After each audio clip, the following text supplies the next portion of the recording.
Hey there, Branden Harvey here. Before we get started with this week's episode, I wanted to jump in with a quick update on the Good newspaper.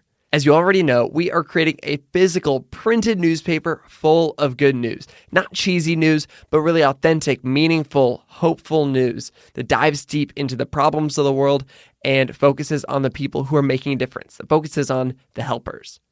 Over the last 30 days, we've been running a Kickstarter to raise the funds for the campaign, but also for people to pre-order and be a part of this from the very beginning. And it has been unreal.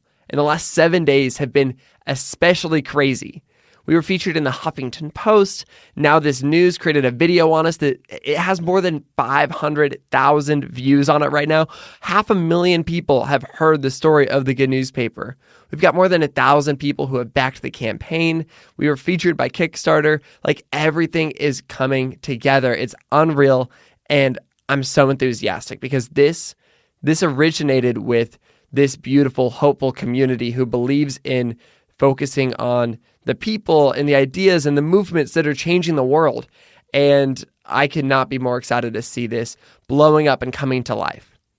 With all that said, the Kickstarter ends in, at the time you're listening to this, we have just more than 48 hours left. And so if you want to be a part of this from the very beginning, if you don't want to miss the Kickstarter window, then go subscribe right now. The website is goodnewspaper.co. That'll automatically take you to the Kickstarter page, and you can subscribe right there. We've got all kinds of goodies. We're running out of them, but we haven't sold out of anything yet. So go jump on it quick before everything is gone. And oh my gosh, I just can't wait to get this in your hands. Like, more than anything, I'm so excited for you guys, the people who care about making a difference in the world and actually are changing the world, to be able to have this tool in your hands. We know it's going to be really meaningful and amazing, and we are so excited. So thank you for your support. Thank you for your encouragement. Thank you for helping to bring this to life. Wow. I can't believe that we've done this. I can't believe that we're on the other side of this. Goodnewspaper.co. This is your last chance to subscribe. Thank you.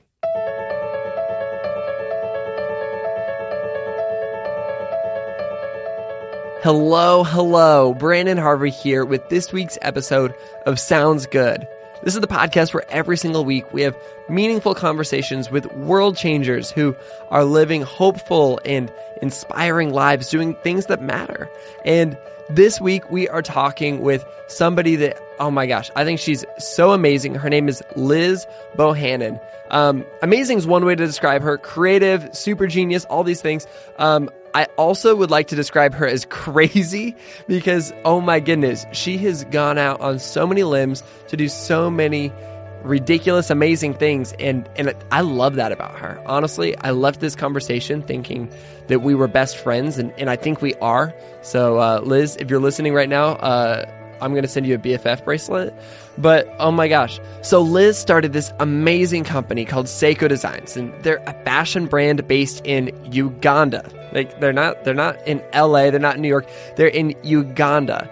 And they sell beautiful handbags and accessories and these crazy unique sandals, and it creates opportunity and community for women around the world. It's super cool, it's amazing, but in the process of creating Sseko, Liz went through some crazy stuff. She sold everything she owned. Her and her husband quit their jobs, and they hopped in a car and drove around the country, and they ate a whole bunch of peanut butter. Like, the whole story's unreal. I'm really inspired by Liz and the story and the impact that they're making, but I'm also inspired by the intentionality in which she lives her life. A lot of our conversation today, we talked about feminism and gender equality and what those things mean in the day that we live in today. And so I just loved getting to have this conversation. I love that we kind of dove into some things that are more nuanced and there's a little bit more detail than often is paid attention to. And I think that you're going to like the episode. I think you're going to like Liz a lot. I think that you're going to find yourself smiling a lot like I did. And so with that in mind, let's just jump straight into Smile City. This is Liz Bohannon of Sseko Designs. Here we go. All right, so Liz, you and I were just talking before we hit the record button, and we have a ton of mutual friends, which is hilarious and random. So many mutual friends. We have a Portland love fest friend happening situation. And wait, what year did you move to Portland again? My husband and I moved to Portland in early 2011. Oh, that's what year I moved to Portland. Oh, no way. That's awesome. There you go. And so it continues. Yeah. So we moved to Portland after traveling. We both grew up in Missouri and then spent about a year living out of our car, which of course, is the high moment of anyone's story, and traveling the entire United States. And one of the cities that we stopped in was Portland, and we completely fell in love with it. As you should. And after the end of our big trip, we were like, let's go back and hang out in Portland for a little bit longer. That's and brilliant. Hanging out in Portland ended up being, let's found our company there and started our family there. And now here we are. Man. Okay, wait. So tell me about like living in a car for an entire year. How long had you and your husband been married at that point? Oh, well, so we got married. He proposed about 4 days after I moved back from Uganda. We got married about 4 months later. So Amazing. I was in the midst of planning a wedding, trying to launch Sseko, finishing my master's degree, like writing my dissertation. And Ben was working full time. And so we did that. We were kind of in that life situation for about a year. And then Ben quit his full-time job to join Sseko full-time. And that's when people decided that we were actually certifiably crazy. So Ben quit his full-time job, which was, of course, the only income that we were living off of at the time because I wasn't making any money at Sseko. And so he quit his full-time job. We sold almost everything that we owned, including our wedding presents that we had just gotten like less than a year before. And we bought a Honda Element. I don't know if you're familiar with Honda Elements, but if you've ever seen a toaster flying down the highway, there's a good chance that was a Honda Element.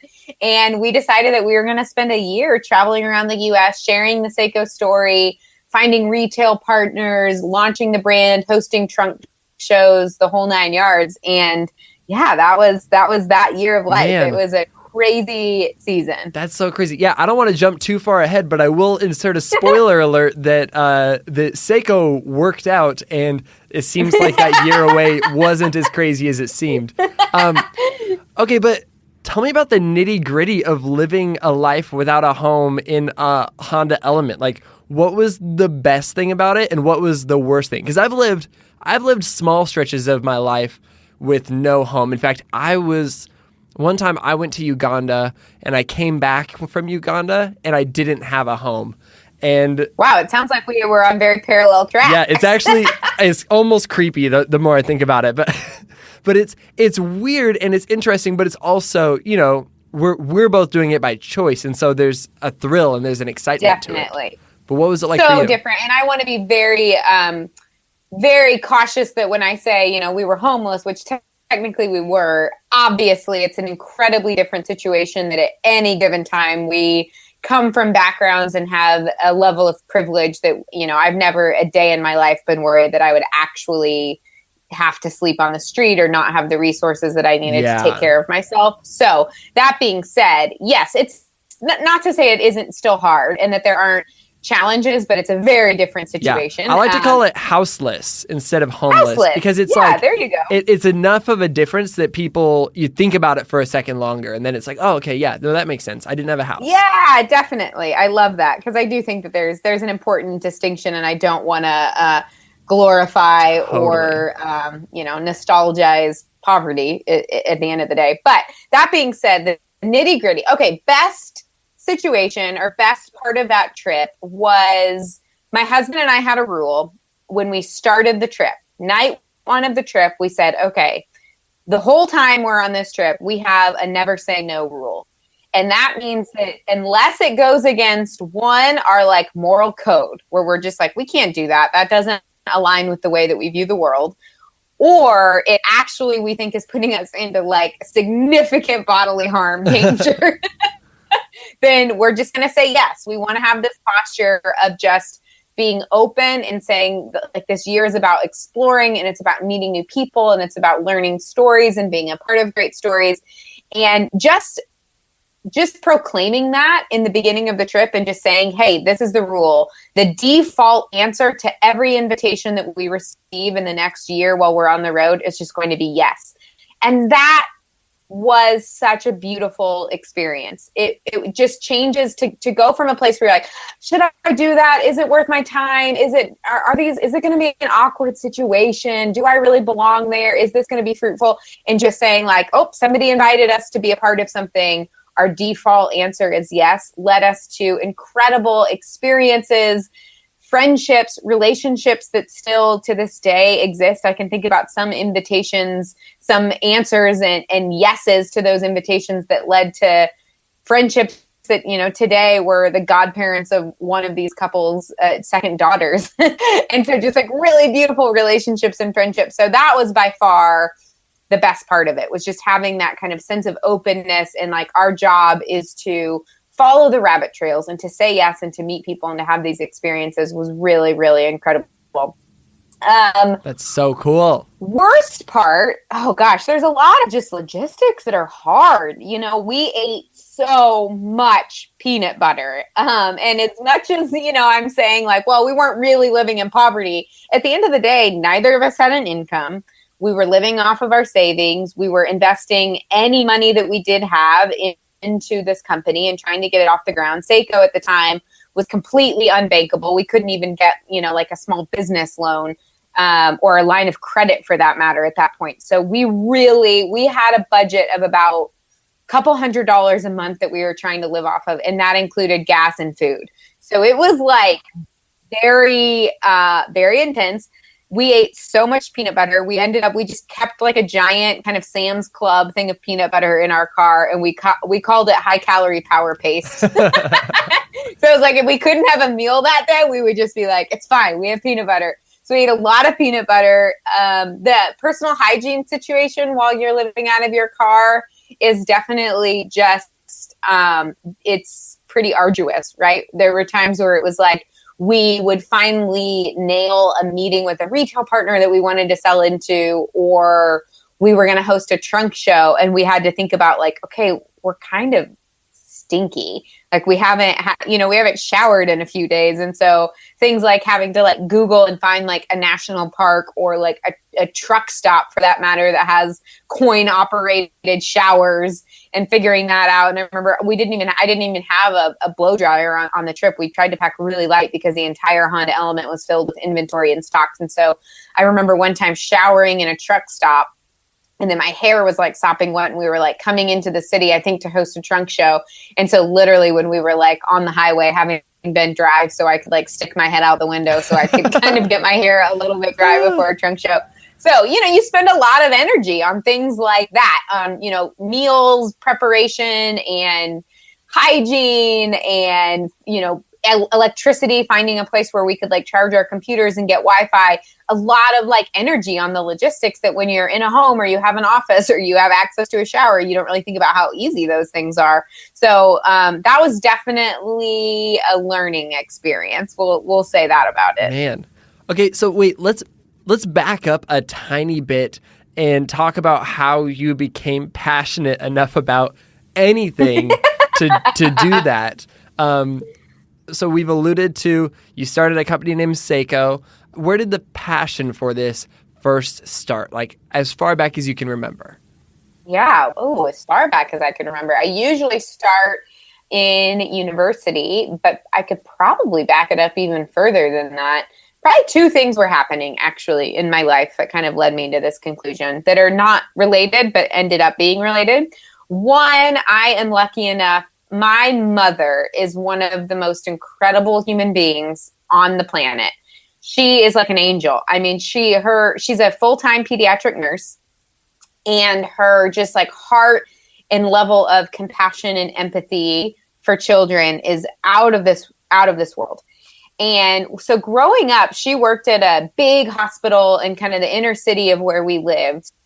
And she had kids from all over the state. She was a transplant and dialysis nurse. And so she had kids from all over the state that were coming from all different backgrounds, socioeconomic statuses, kind of family situations that were in need of dialysis. And she would form these really meaningful relationships with these kids. And a lot of these kids, specifically the kids that came from really difficult backgrounds, she kind of just really became an important figure in their life. And they kind of became adopted siblings for us, not legally, But just, on the weekends, sometimes they would come and they would, stay sometimes for weeks with us. Sometimes they would come on family trips with us whenever we would do something fun. And we were like, as a family going to get to go to Six Flags, the most epic thing that you can do as an 8-year-old.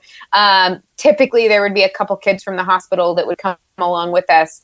So my mom, I think from a really early age, did an amazing job, and not in a way that was like born out of like guilt or pounding it, over the head, but really just, it became very clear to me of like, oh, my experience as a white, privileged kid growing up in like upper middle class suburbia, that's not the world. That's not how it's real. And it's a part of the world, and I am real, and I, live in a real part of the world. But the reality is the world is a lot bigger than my experience as, a little girl in West County, St. Louis.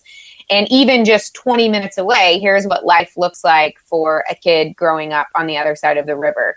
And I really believe that kind of fundamental, from a really early age of just like, it set, I think, in my heart and my mind, a belief that the world is infinitely bigger than I know, and kind of a sense of wanting to, one, acknowledge that, and two, explore that. I think more than anything, it really created just a genuine sense of like curiosity about the world and about other people. And I think looking back on it, also a good understanding of my place in the world. And I think from a very early age, I realized how incredibly privileged I was, and the access to resources that I had that kids in my same city living 20 minutes away could never even dream of.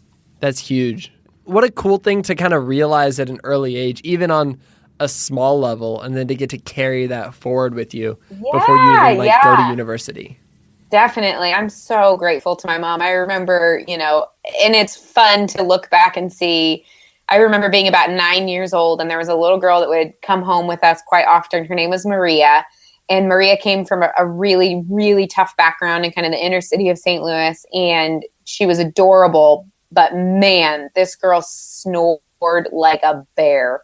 Just like, she snored so loud. And when Maria would come stay at our house, she would sleep in my room. And I remember one night just being like, Maria had woken me up again, and she was sleeping in my room. And I remember as a 9-year-old just feeling so angry, kind of this sense of like, this is my room, and I deserve a good night's sleep. And my mom is ruining my life by making this girl, sleep in my room. And I remember marching down to my mom's room and waking her up and, like telling her the injustice that I couldn't get a good night's sleep because Maria was waking me up with her snoring. Mind you, Maria's a dialysis patient. She spends 4 days a week hooked up to a machine at the hospital for 8 hours a day, comes from a really terrible family background. But yet I was clearly the victim in this situation. And I remember my mom like waking up and kind of nodding her head and hearing me out. And I'm thinking like, oh, she gets it. She gets how bad the situation is for me. And then she walked down the hallway and she opened up the linen closet and she handed me a pillow and a blanket. And I was like, oh, good. Okay, we're going to go. Maria's going to get moved out of my room. And she just handed me the pillow and blanket. And she's like, there are 3 other couches in this house, and you are more than welcome to sleep anywhere in this home that you would like. So good. And I remember as a 9-year-old just being like, when you can just have those visceral memories of just like these emotions of this like fire in my belly at how much I had been wronged. But I think it was, my mother was so consistent with, I think in these like subtle, but not so subtle and consistent ways, making sure we kind of knew our place in the world. And I'm incredibly grateful for that. So that was happening in like grade school. And then another interesting thing that was happening that probably didn't really start emerging more until middle school would be kind of my awareness of gender dynamics. I have a very clear memory of being in 7th grade, and I went to a school that had this thing called Spirit Week. And Spirit Week was a huge deal at our school. And the 2 biggest events of Spirit Week were lip sync and boys' toms. And lip sync, I was from 7th grade, which is when the school starts. I had kind of deemed myself, I was like, are you kidding me? This is my dream world. Like, all of your friends getting together and dressing up in costumes and like lip syncing and putting, choreographing a dance and then performing it in front of thousands of people. Thank you. I've died and gone to 7th grade Liz heaven. This is awesome. So, I, of course, was like, we're going to be the best lip sync that the 7th grade has ever seen. I held tryouts. I choreographed this dance. We were really, really raising the bar. And I remember running a practice one night, and we would have these practices, even as 7th graders. It was crazy. My school was very into this from 7 to 9 o'clock on a Tuesday night or something. And I remember being in the gym and I was, telling everybody where they should go and directing people. And this kid that was a part of lip sync kind of being off to the side. And I remember him calling me a feminazi. And I remember being like, what? I didn't even know what that was. I literally had no concept, but I knew you knew it was bad. It was really degrading. I knew it was super degrading and super bad. And he was not saying that in a favorable light. And I knew it was associated in some way with, here I was in front of 30 of my peers kind of directing them in this project. And that his kind of derogatory comment was a direct result of this role that I happened to be playing in that moment. And it was actually a nickname that ended up kind of catching on. He was this kind of bully, football player that thought he was pretty cool. And he just kept calling me that. And there were other guys in our class that would kind of, that picked up on it. So I was 12 years old the first time I was called a feminazi. And I actually I was on Instagram today, and this is why this story feels so top of mind. And this woman had a shirt that said, I think it said feminism, and then it said something about feminazi because hoping for equal rights for your gender is the equivalent of invading Poland or something like that. And I laughed pretty hard because it was I just knew that there was this intensity and that this was something that I shouldn't do as a girl, as a woman. It wasn't something that was gaining me favor with the boys in our class. Now, I feel really grateful that even as a 12 or 13-year-old, I was not okay with that. Yeah, it could have shut you down totally. Yes, absolutely. And I feel really grateful. Who knows, God's grace protecting me or whatever it is, that it just actually made me really mad. But it really, I think, sparked something in me in the same way that kind of my mom and the culture that she created within our home kind of sparked that sense of curiosity and understanding that the world is a lot bigger than I think it might be as, a 12-year-old in my certain part of the city. I think that remark and that kind of label that I got as a 12-year-old sparked my sense of awareness of interesting. Something's happening, because I've never seen a boy out on the soccer field who's yelling at his teammates to, do something, who's captain of the soccer team. I've never heard someone call him a derogatory name. I've never seen anything but that boy be kind of held up as oh, he's a leader. He's the captain of the soccer team. He's this great, he's showing this great leadership potential. And so from a really early age, kind of being cued into this awareness of something that my experience as a 12-year-old girl was actually quite different than my male counterpart. And I think that those two things, this belief that the world is bigger than I realize, and that there are people that come from backgrounds that are quite different than mine, and the recognition of my privilege, combined with this kind of keyed in awareness of gender dynamics, I think probably set me up pretty well to where I normally start the story, which would be in university.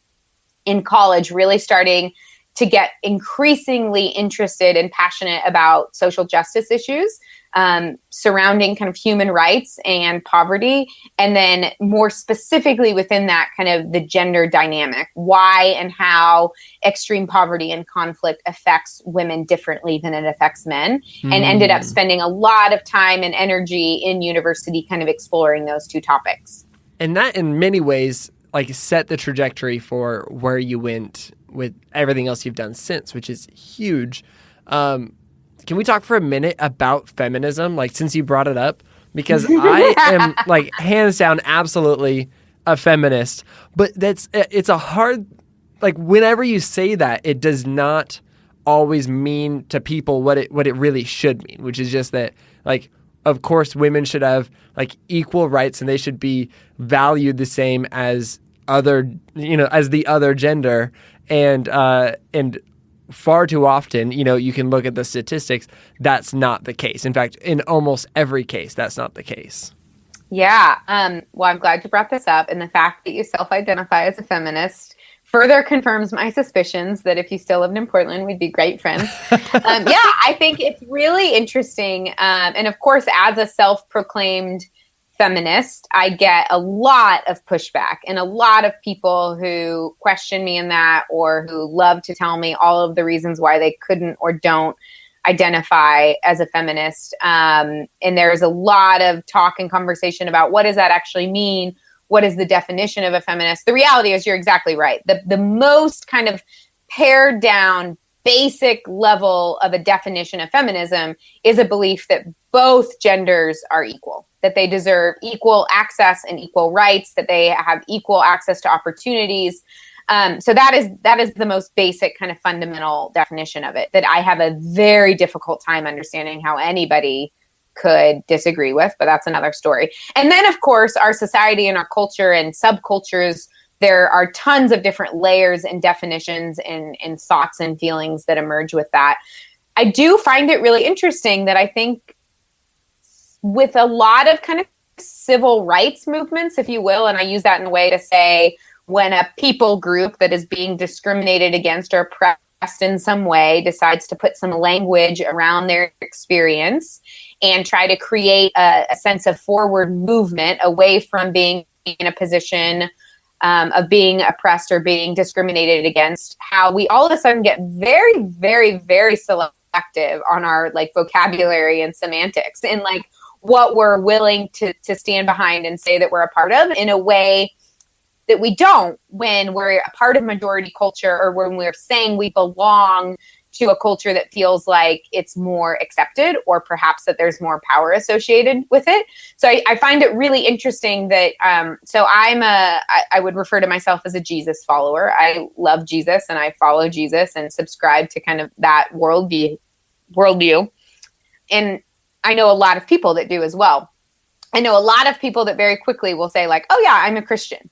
And that's a very like, they can just say that. And it's like, I can say that I'm a Christian and just be like confident in saying that, even though there are 100 million definitions of what a Christian is, right? There are so many different subcultures and subsets and denominations and doctrine and all of this stuff. But we manage to like be okay with that nuance and say like, I can identify as a Christian knowing that, yeah, if someone wants to have a conversation with me and ask me really specific questions about my beliefs or what faith community I belong to or my background or what led me to these beliefs, there's lots of room for nuance and for conversation and for kind of gray areas. I don't have to be in a place where I'm saying, yes, I identify and I buy everything that every Christian ever since the beginning of humanity up until this day has said, hook, line, and sinker. And if I can say that, then I can say I'm a Christian. But with feminism, I often find that all of a sudden that bar gets raised really, really, really high. And it's like, I have to agree with everything that I've ever heard a self-proclaimed feminist say before I can say like, yes, I believe that. And yes, I want to be a part of this movement. I had a really interesting conversation. This was just maybe 2 or 3 weeks ago. I was in a situation, it was kind of like a think tank with some Christian leaders from around the Northwest. And we were having a conversation and it was majority men. There was only one other female in the room. And the other female, we were actually talking about the Women's March. And the other female in the room, I was kind of sharing about my experience of the Women's March and what a beautiful day it was and like everything that I learned and the experience that I had. And this woman looked at me and she was like, you know, I might be regretting that I didn't go. She was like, but I didn't go because I just was afraid that I would just get lumped in with all of those people that were there. And I kind of took that and I like sat with it. And my response was, well, I went because I was afraid I might get lumped in with everybody who wasn't there. And it was so fascinating to me that it's kind of this idea that it's like I can opt out without having kind of that same standard of getting like lumped into a group of people. That has honestly been something that I've kind of been like thinking about, and it's been swirling around in my brain for the last couple weeks, because I think we have to, as a people, allow and recognize that anytime more than I think 2 people, and heck, maybe not even 2 people, you know, I'm married and I've been married for 8 years to my best friend. And if I believed in soulmates, I would say he's my soulmate. someone who knows me and gets me more than anyone else. And yet when we come to the table, there are still things we disagree on, right? I can't say that everything that Ben Bohannon believes I hold as a core belief as well, because we're different and we're different humans and we have different experiences. But yet I can say we share much more in common than what divides us. And so I really believe that anytime more than two people come together, you lose the ability to say like, yep, I believe in that 100%, all of it, hook, line, and sinker, sign me up. And you really kind of lose out and you miss out on this human experience that I think involves conversation and question asking and understanding one another's experience and personal history and their vision of the way that they want the world to work. And so it really bums me out, I think, when we have these like trigger words that make me go like, oh, you said you're that, therefore we're too different.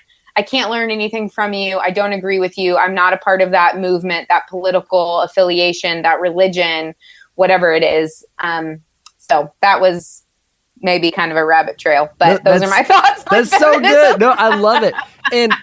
And the more I think about it, the more I think that a movement or a march is actually a really symbolic way to describe these like ideas, and that like everybody, you don't have to necessarily subscribe to what everybody else subscribes to be a part of this march, but you're all heading in the same direction. And some people are walking on the sidewalk, some people are pumping their fists, some people are holding signs.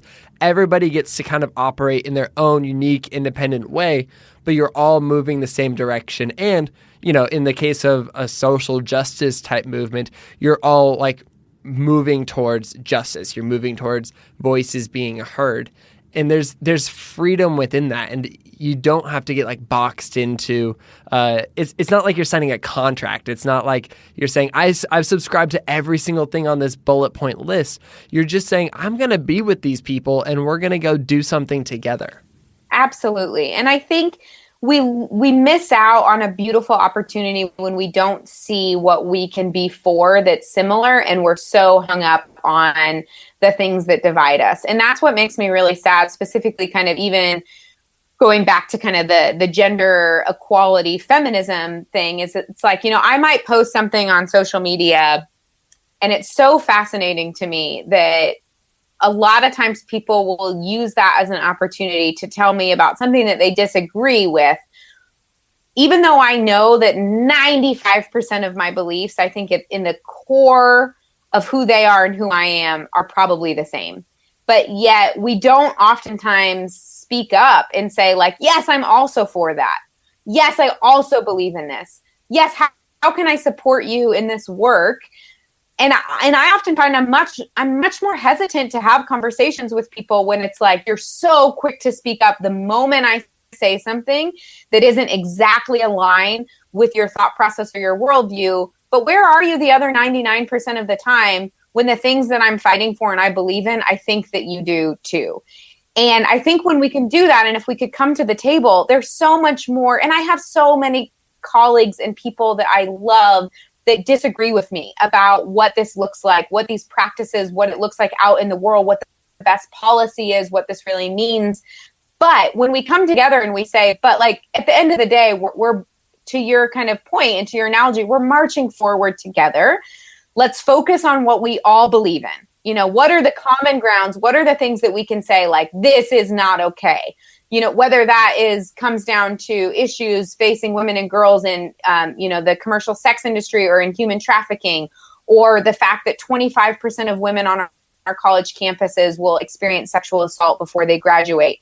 There are these really basic, fundamental human right things that even the people that are so quick to speak up and tell me why they don't consider themselves a feminist, I really believe that they're not pro-rape, that they're not, that they're not on the rapist side of this equation, that they believe that a woman should have the opportunity to pursue higher education in a place that is safe and dignified and gives her an equal opportunity to learn without the threat of sexual assault.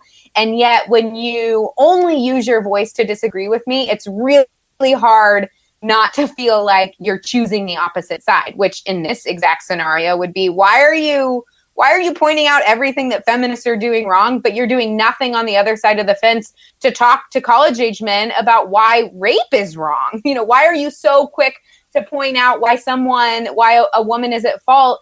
And yet, like, I haven't ever heard you using your platform or your voice or your relationships to start a meaningful conversation with men about consent or sexual assault or responsibility.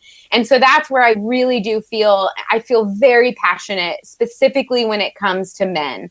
I believe that men need to be a part of this conversation. And I, as someone who is in this movement, want to create space at the table for that and really want to invite men into that conversation, because I feel like until we actually come to the table saying, hey, issues that are facing women and girls are not women's issues, they're actually human rights issues, that there's a level of progress that we won't be able to achieve. Bravo. That's so good. Oh my gosh. I just got goosebumps as you were saying all of that. And I'm like so with you on all of that. I think that's so accurate.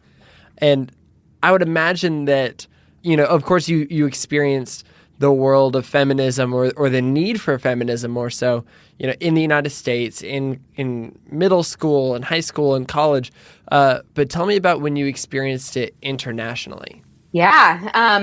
It's definitely in some ways really similar. And there are some pretty big differences depending on, what culture you're in and what country you're in and what kind of the history of that is. But yes, I would say that I did not grow up traveling very extensively. I didn't travel when I was a kid. My first time ever leaving the United States was I went on a couple-week trip to Europe with my little sister when I graduated from college to backpack, and that was in Western Europe. So pretty, traveling for sure. But we were in Switzerland and Italy and learning about cultures, but it wasn't culture shock by any means. So I didn't really grow up having a very varied international or like travel-based experience. And so when and then I moved to East Africa.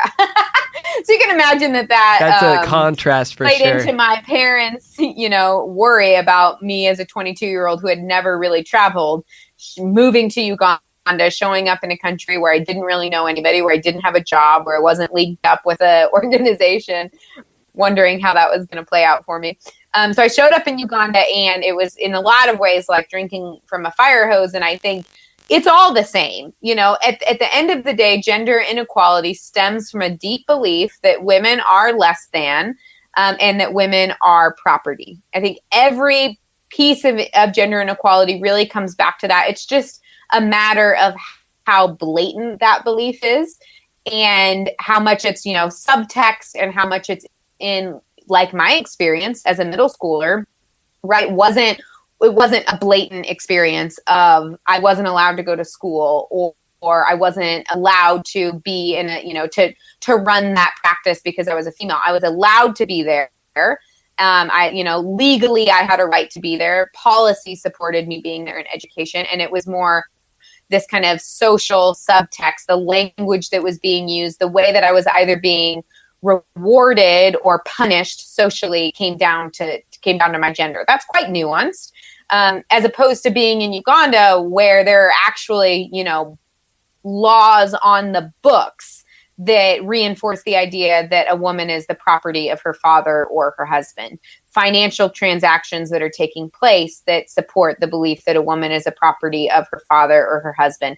Deeply embedded cultural beliefs that are so deeply embedded that people very readily will say that this is my belief. Whereas in the United States, for instance, domestic abuse is a massive issue. In the US, globally, there are more women in a single year that will suffer ill health or injury due to domestic violence globally than all of the women who will be involved in traffic accidents or malaria combined. So a massive issue, not just in developing countries, but in the United States of America. The difference in the U.S. is my guess would be that the majority of men that are being surveyed in the U.S., even if they are physically abusing their spouse on a regular basis, if surveyed by someone, wouldn't probably admit to it or say like, yes, I have a moral justification for that. There's enough, I think, understanding in our culture that probably that's wrong, that we shouldn't be admitting to that, that if you were in a formal setting being interviewed, you may or may not actually admit to that. Whereas in Uganda, there was a big John Hopkins study that it's probably been 7 or 8 years now that took place where they found about 80% of Ugandans, when surveyed, believe that there is a moral justification and reason for a man to physically abuse his female spouse for a variety of different reasons that would constitute her as not being a good wife, essentially. So these incredibly deeply held beliefs about a woman's role in society. Now, that being said, there's so much progress happening, and that is changing. And the women that we're working with in Uganda are a part of that. They are changing culture. They are changing society. They are, I truly believe, proving a lot of people wrong. And by doing that, they are creating a possibility for themselves, but also for the women that will come after them. And so I really do believe that that's changing. But when I showed up in Uganda for the first time, it was the first time that I had ever witnessed that level of blatant sexism, I would say. That the kind of seeds and the essence of that I had certainly experienced before, but all of a sudden being like, oh no, this is actually happening on a very, this is on the table. For instance, also a couple years ago in Uganda, there was this literally almost passed, it was called the miniskirt statute that passed. And this, we're talking about, don't quote me, but I think it was 3 years ago. So this is not ancient history, that basically said if a woman in Uganda is wearing a miniskirt and she is sexually assaulted or raped, she cannot press charges against the man who raped her.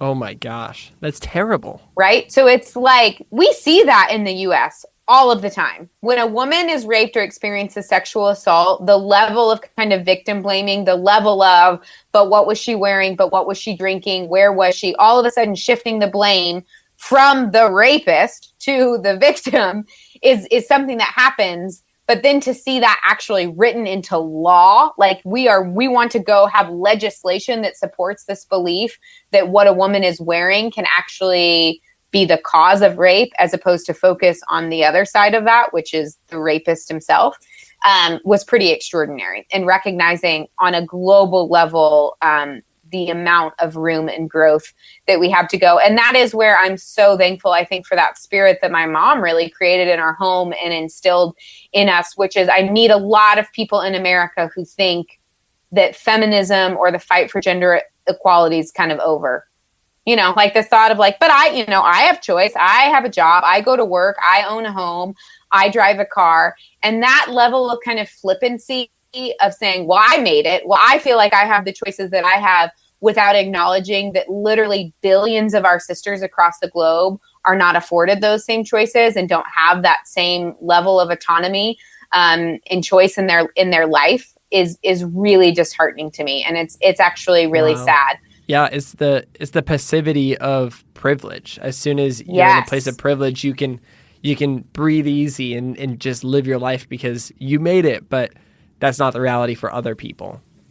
Absolutely. And it's heartbreaking to me that we wouldn't acknowledge the extreme gift and privilege. You know, if you were able to go to high school, are you kidding me? You went to university, if you have a bank account, if you got to choose who you married, if you got to decide when you wanted to have children, that you would take those things for granted. And instead of saying, oh my gosh, I need to use this privilege and this gift, I have now a responsibility because I was, for whatever reason, afforded these opportunities to make sure that every other woman on the face of planet Earth has a hope and has a chance. And at least we're not getting her one step closer to that, to instead say, well, I made it. I'm doing fine. Don't tell me I need to be, I need equality, because I'm quite loving where I'm at right now is quite heartbreaking to me. But I do acknowledge that it's heavy and that it's a big issue and that it's very easy for people to decide that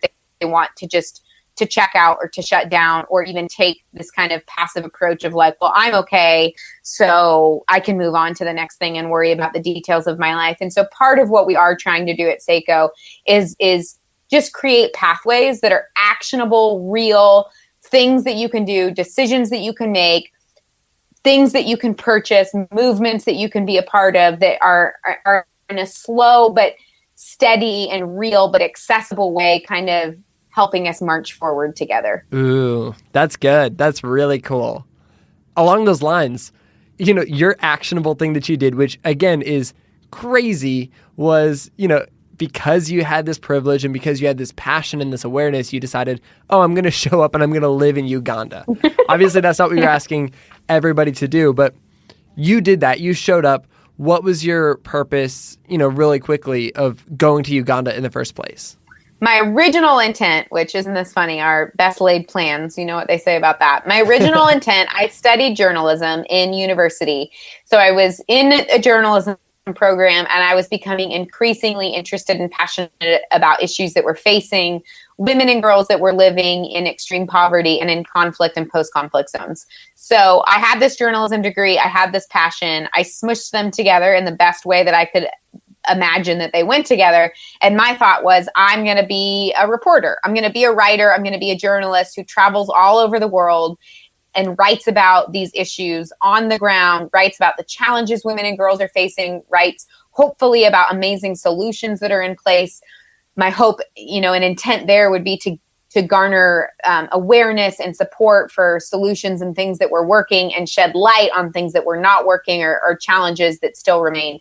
I really envisioned, as a 21-year-old who had never really had a job in journalism before and had never really traveled the world before, my dream was like, I wanted to be my generation's Nick Kristof. I'm not sure if you're familiar with Nick Kristof. Yeah, no, absolutely. He's a writer for the New York Times, and he covers a lot of just human rights, social justice issues on a global level. And that was really my intent, was like, okay, I need to go just be on the ground, learn as much as possible. And I really wanted to put myself in a posture, in a position where I wasn't going to volunteer. I wasn't building a home. I wasn't, starting a nonprofit organization. It was really, I want to go, I want to learn, I want to make relationships with people who are actually in the midst of kind of this life experience. I want to have the freedom to ask really hard questions, and hear potentially hard answers to really kind of get to a level of truth that then my intention was I would eventually write about and share with other people.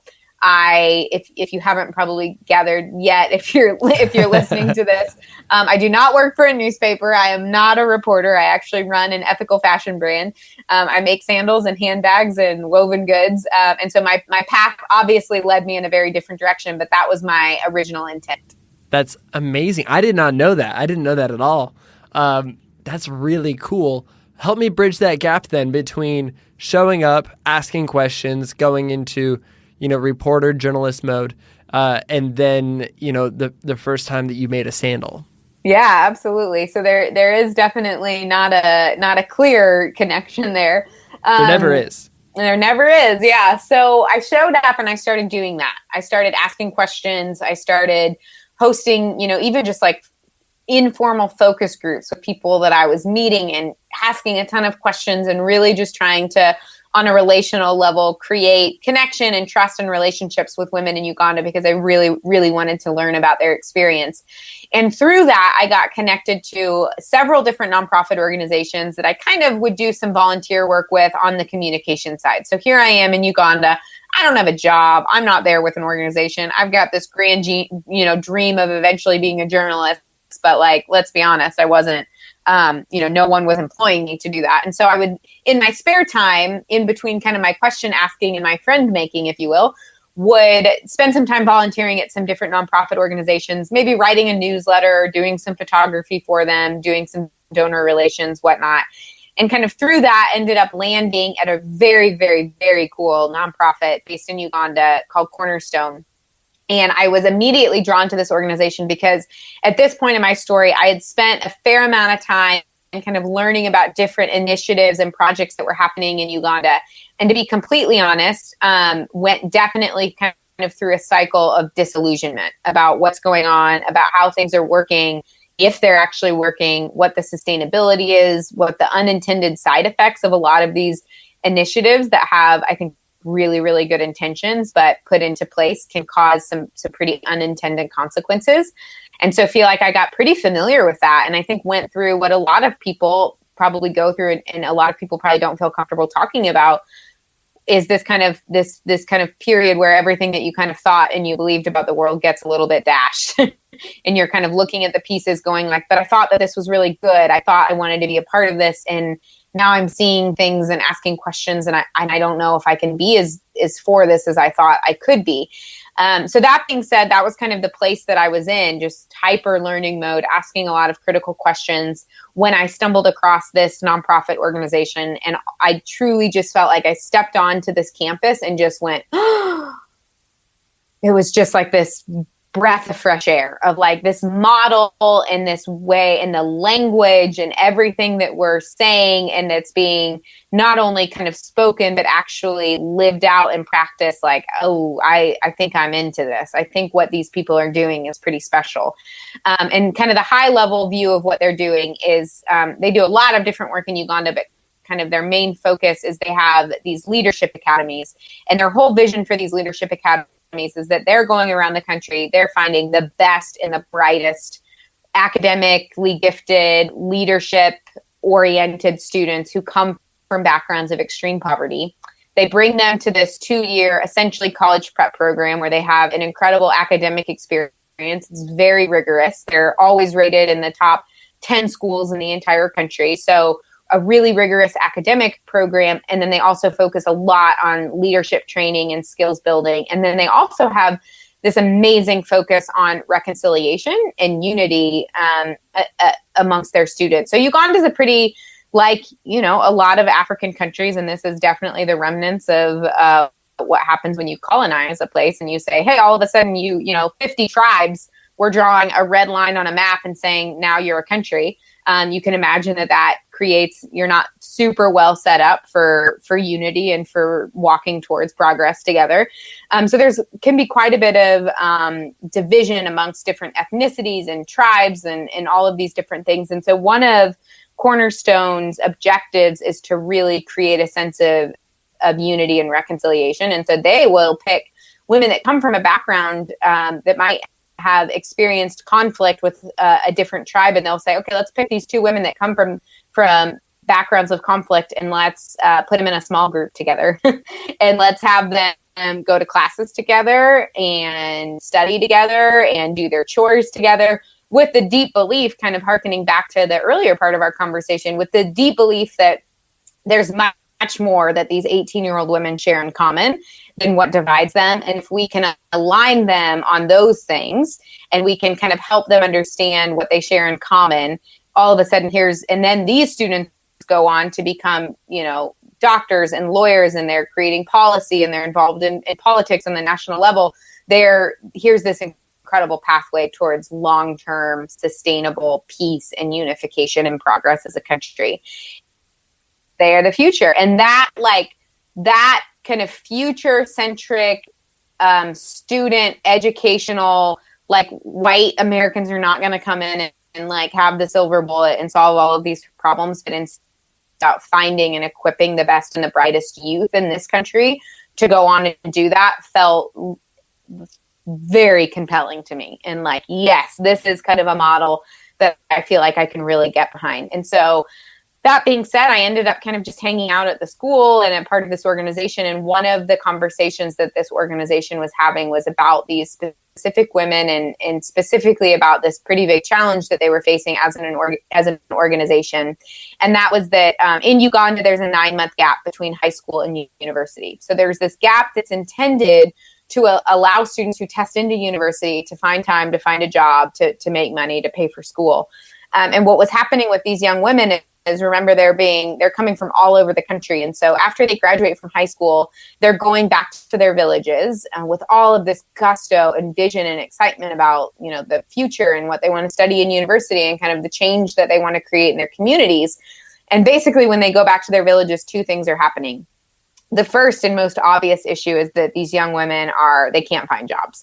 A lot of them are from areas of the country where there's a super high unemployment rate and the economy can't really support anyone in it, let alone 18-year-old women who are competing, by the way, with boys in the village for the same economic opportunities. The second thing that's happening is there is this loss of social support. So they spent the last 2 years with other women who are really bright, really gifted, have all of this leadership potential, talking and dreaming and working towards the future.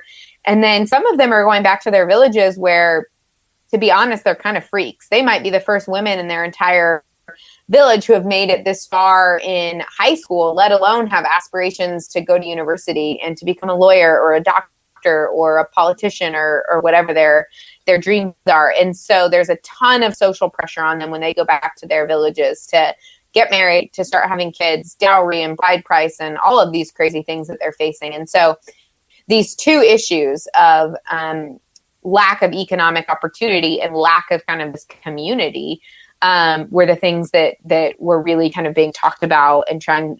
There's a lot of just conversation about it at the organizational level. And so this was just where I happened to show up in the story, and I met these young women and they became friends. And as you know, things happen when you just form relationships with people, and all of a sudden that kind of far away, as we were talking about before, that their problem, that issue became my issue, right? Because it's like, no, these are like my friends. And if my friends and like my people don't have access to this opportunity, like that's actually not their problem. Now that's my problem too, because we're kind of together in this. And so long story short, went down many different paths, tried to start a charity, realized very quickly that was not the model that was appropriate, really kind of started critically questioning the kind of aid sponsorship model in general from an economic level, from a development level, from a relational level, and decided that in this specific context, it didn't make sense and I couldn't get fully behind that.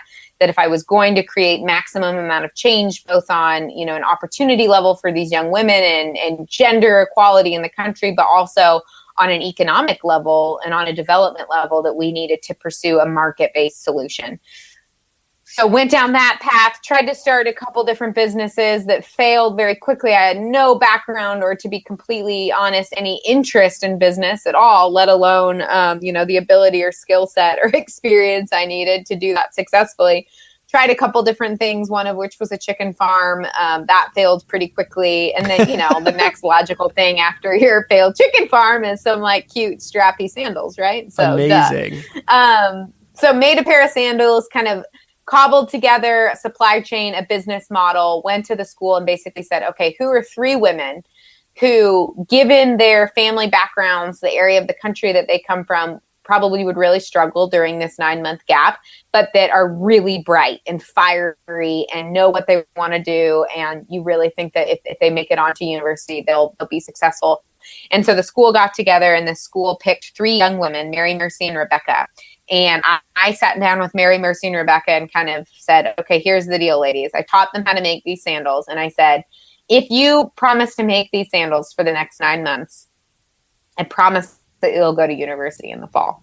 And they were like, okay. And I was like, okay. And came back to the US and started kind of down home. As you can imagine, I was selling the sandals. I kept a trunk of them in the back of my car. And I would work out of coffee shops, and anytime someone would start chatting with me, I got remarkably good at leading all conversations to sandals. Wow. And would, say, oh, and they would get interested in it. I would tell them the story and I would show them my sandals. And then before you know it, we're out in the parking lot and I'm getting sandals out of the back of my trunk and they're trying them on. Really, it was an incredible lesson in season in being really bold in conversation and in inviting people into the story. A lot of what I was doing was hosting trunk shows. So I had amazing, beautiful friends who were super excited about the work that we were doing and the product that we were selling. And they would host these trunk shows where they would say, yeah, come over. I'll buy a bottle of wine and I'll invite 10 of my friends over and you can share the Sseko story and we'll have a little shopping night. And that was really how we started to kind of gain momentum and steam. It's really fun actually in this current season that we're in right now in 2017, because for the last 5 or 6 years, we've actually been building more of kind of an e-com wholesale brand. So selling to stores and selling online. And where we're at right now is we're really shifting a lot of our model actually to go back to that kind of in-person, direct-to-consumer model. One of our biggest hopes with what we're doing with Sseko is really connecting the end consumer to the producer with radical transparency, radical authenticity in a really relational based way, because I truly believe that that is what will start to transform how we act in the world, the products that we purchase, the causes that we care about. If we can kind of wrap our minds around like, hey, that woman in Uganda that's a billion miles away and looks different than me and speaks a different language, we actually share a lot more in common than I thought, and really make that connection. I really believe that that will be transformational. And that's really difficult to do when you're selling to stores, to be frank. When your product is sitting on a shelf with 1,000 other products and someone might buy the product And, to be honest, we hope that they're buying the product because they love the product. We want to be product led, and we want the reason that people purchase our products to be because it's on trend. It's a great price point. It's super well made. It's really innovative. It's creative. It's a wonderful color, whatever the reason is. But then for the reason that they really get invested with our brand is because of this story. And doing that through the wholesale model was actually quite challenging. And so we've kind of blown everything up, to be honest. And we've launched an entirely new business model here on the US side of things where we're saying like, hey, if we're all about creating economic and educational opportunity and community for women in East Africa on the production manufacturing side, why not do the same thing on our business model in the US side? Could we use our sales and marketing and kind of distribution part of our business to create opportunity and community for women right here in the US through this direct-to-consumer trunk show model, using their social media platforms, their blogs, their Instagram followings, their relationships to kind of be the agent of Sseko, the face and the voice of the brand in their communities. And so we've recently, just within the past year, launched a program called the Sseko Fellows Program. And it is like, if you imagine a social enterprise boot camp, where it's like we get tons of women who are like, I want to know, I'm passionate about issues of, women and girls or education, or, I have some connection to East Africa. And I want to know how to use my kind of time and talent and skills to actually make a difference kind of through this world of social enterprise. We're like, great, come be a social entrepreneur with Sseko Designs. Come start and build and scale your own social enterprise and make a real difference in the lives of women in East Africa while creating opportunity for yourself, both on the educational and the financial level here in the US, and join this amazing community of just badass, brave, bold, bright, passionate, risk-taking women here in the US. So you're not going to go at it alone and kind of be a social entrepreneur on an island, which I've definitely experienced, and it can drive a person crazy, but instead do it in the context of this amazing, collaborative, supportive community where we all are on the same team and believe the same things and are helping each other be successful. And so that's kind of what we're in the midst of right now. Wow. That is so exciting. And I think it's worth mentioning because this is a podcast and people can't see the sandals you guys make, but there's a lot of places to buy sandals. And of course, the connection with these women who are being empowered through these sandals is like a really cool selling point, but they're also just really cool sandals. Like I don't think I can even explain it. So I'll just tell people like they're going to Google it later. But it's so cool. Like, and I'm not even good at talking. Like, I'm doing such a bad job explaining it right now. I love it. They're you can awesome. tell you really mean what you're saying. And I really appreciate that. It is such a high compliment to me when people compliment our product specifically because, there's a lot of people kind of in the ethical fashion space, in the fair trade space. And I think oftentimes this idea that like, well, we have a really cool mission means like, so we can kind of sell subpar stuff, or like people buy the product because they're excited about the story. And I am adamantly against that mentality. Actually, quite the opposite. My perspective is like, we have a beautiful story. Therefore, the bar for us to have even more beautiful product is actually even higher because I believe that our story and our impact and our mission actually demands quality and excellence and innovative products and that are beautifully made with beautiful materials. So I really, really appreciate that. I really believe that if we're going to make a dent in the space, I never want someone buying a product because they're like, oh, I should buy this, for those women in Uganda, but instead saying like, are you kidding me? These sandals are beautiful. This leather bag is amazing. This duffel, leather weekender duffel bag is incredible. And then on top of that, knowing that my dollars are actually going to make an impact that I can really stand behind. And that's something that we believe very deeply in. So thank you so much for your stamp of approval on the product side. Yeah, I've never worn them. So the stamp of approval may not mean a whole lot to a whole lot of people, but I will say they look so cool. I appreciate that. One of the central themes of this entire story is, in a lot of ways, your craziness and your audacity to go after these things that you care about in what some people would call insane ways. And I think that's why we connect so well. Like, I think that's what I love about you. if other people want to, follow down their own passions and make a difference in the world in crazy, crazy ways, but they don't know where to start. Nobody's going to start with a trip to Uganda or like selling everything and driving around the country. What's like a practical first step that people can take? Yeah, here's the thing. Every even crazy decision, I have these kind of like watershed moments where I buy the one-way ticket to Uganda, or we decide to, my husband decides to quit his full-time job and we lose our benefits and our retirement and everything and health insurance to go out on the road. Even those big decisions in hindsight, when you look at them, actually were the next logical decision from the decision before it, which was a little bit smaller and a little bit less dramatic, which was preceded by another decision that was a little bit smaller than that and a little bit less dramatic. And so, we have a saying at Sseko that every great journey begins with a small step. And I absolutely believe that. I believe in taking one small action every day that's going to put you in a position that's going to taking a risk, pushing you over a certain threshold. And sometimes those thresholds are emotional thresholds, are psychological thresholds of reaching out to somebody and taking a risk on a relational level, or making a statement and saying like, hey, I don't know how I'm going to do this, but I'm declaring my intention that by the end of this month, by the end of this week, by the end of this year, within the next 2 years, I want to have accomplished this, or at least I want to try. I believe very fully in this idea of the point of no return. And the point of no return isn't always a plane ticket.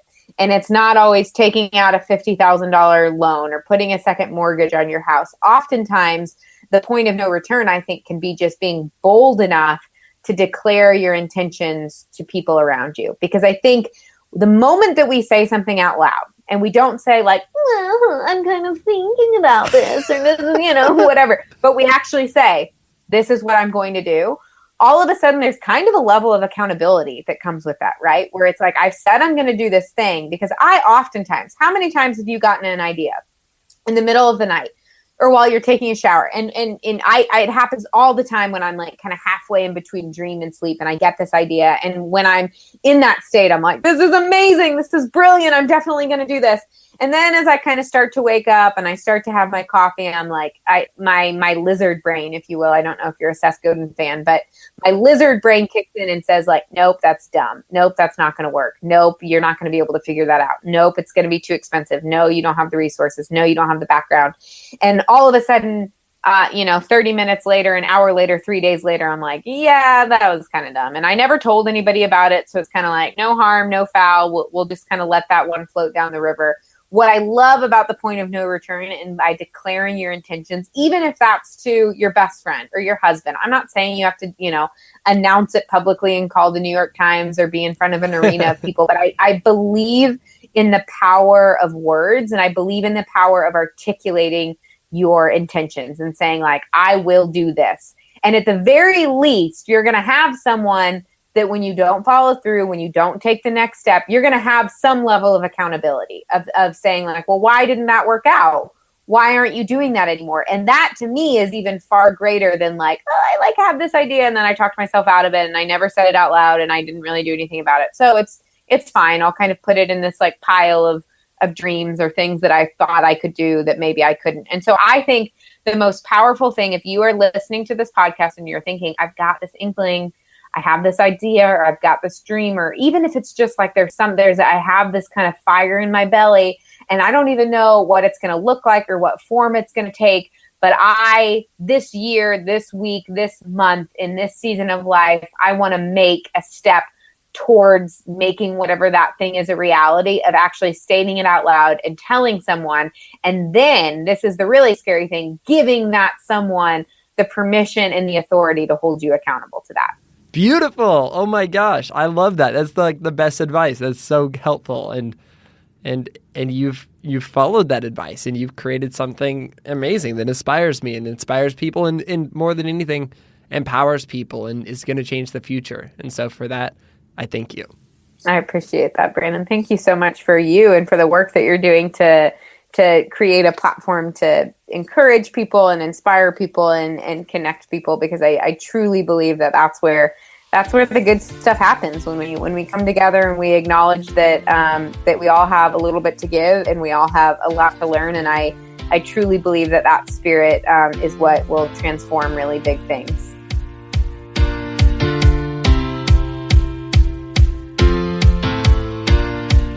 Did I tell you, or did I tell you? Liz's thought process and her story and her craziness and her creativity, her heart, all of these things are so encouraging and inspiring and absolutely leave me smiling.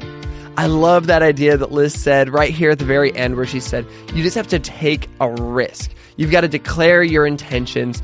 And sometimes that's all that it takes to cross that point of no return. And from there on, you've got that perpetual motion of getting to continue this dream, this idea, this passion, whatever it is, on a small scale, on a big scale, and allow that to get moving. But you just have to start. And for Liz, she did that in a wild and crazy way. And for some people, that's going to be a perfect fit. But for others, start small. Tell a friend your idea.